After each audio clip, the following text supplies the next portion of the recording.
As the container vessel APL Boston leaves the Chinese port of Chiwan and gets underway towards Singapore, the seafarers on board have an extra measure of protection. Maritime transport accounts for as much as 80% of world trade. Today, some 1.5 million seafarers work and live on ships worldwide. Life at sea has its risks and hazards. Many seafarers are far from home for months and face a working environment that often includes dangerous weather, cultural or ethnic isolation, long shifts, and little opportunity for shore leave. They are also vulnerable to exploitation. Seafarers have experienced abuse, charging of fees for finding employment, non-payment of wages, breach of contracts, poor food supplies, unhygienic living spaces, and even abandonment in foreign ports. The Maritime Labour Convention 2006 aspires to change all this.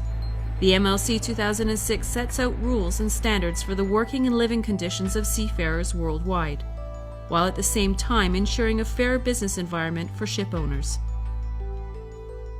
It is changing the lives of seafarers like Dinesh, the third officer on the APL Boston.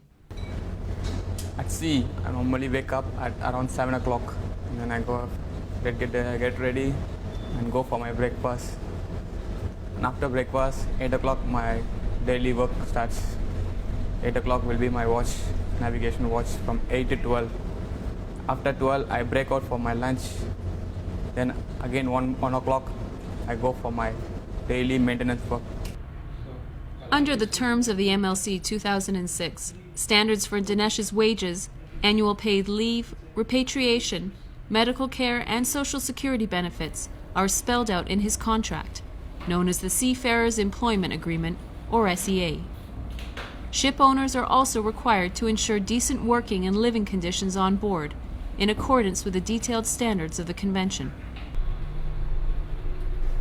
I'm doing the normal maintenance, checking the condition of nozzles and hydrants inside accommodation. It's one of the normal practice for normal maintenance.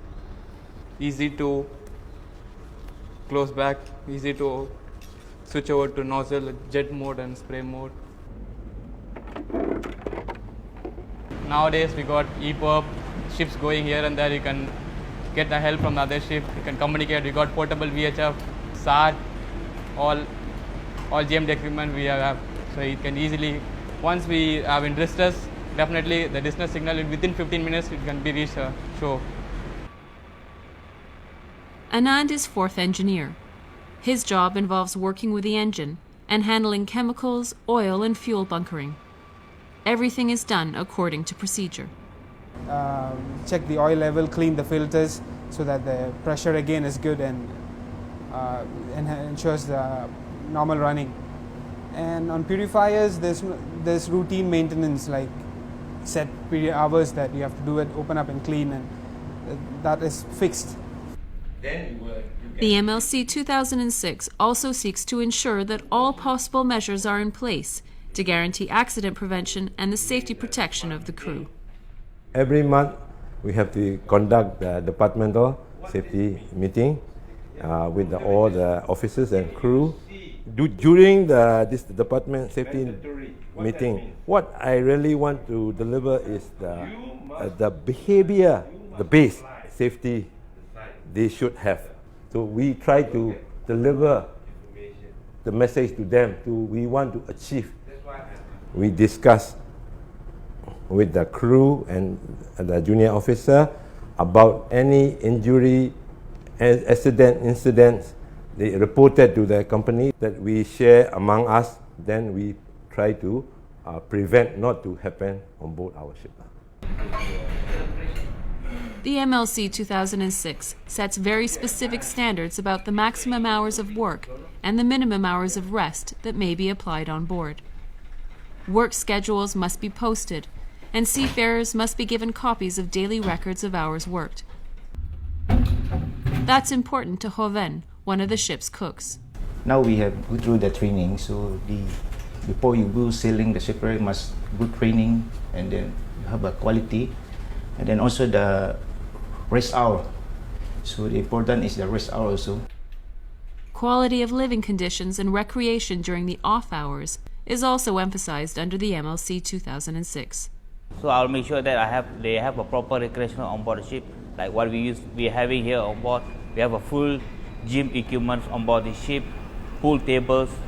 We have a lot of games like bingo, horse racing, and then they're also enjoying all kind of other facilities like accommodations, good quality food.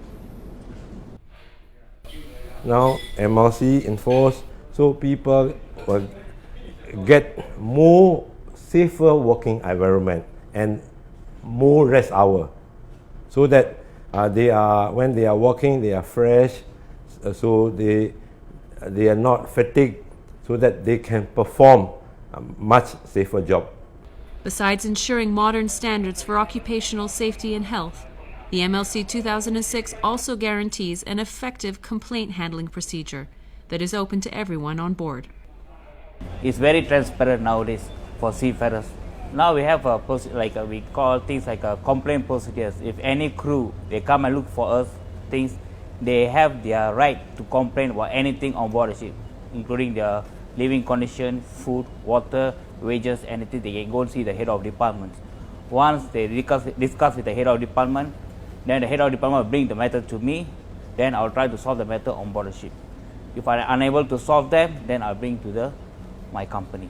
So that's the one thing good about the MLC.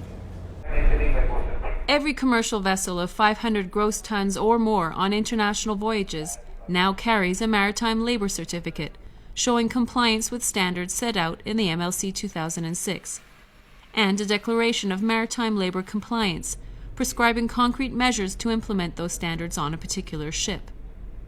They both relate to every aspect of work and living conditions on board. Certification of labor conditions on board ships, properly enforced through port state control measures, promise to change the culture of seafaring. For me, I started off with old ships, and now, this transition has really been comforting. So I feel this is the best that I can be with.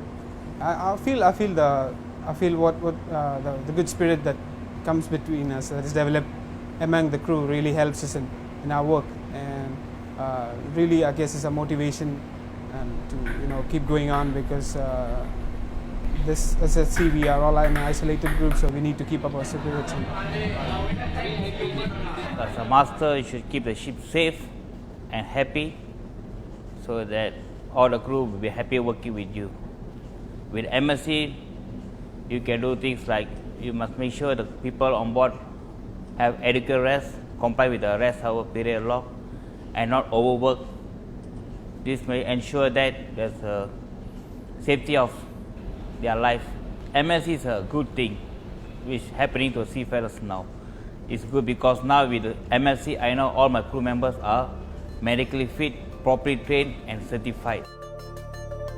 As the APL Boston ends its journey, the seafarers on board know the real difference the Maritime Labour Convention 2006 is about to bring to their daily lives, putting their job security, health and safety, and well-being in the center of labor protection, nationally and internationally.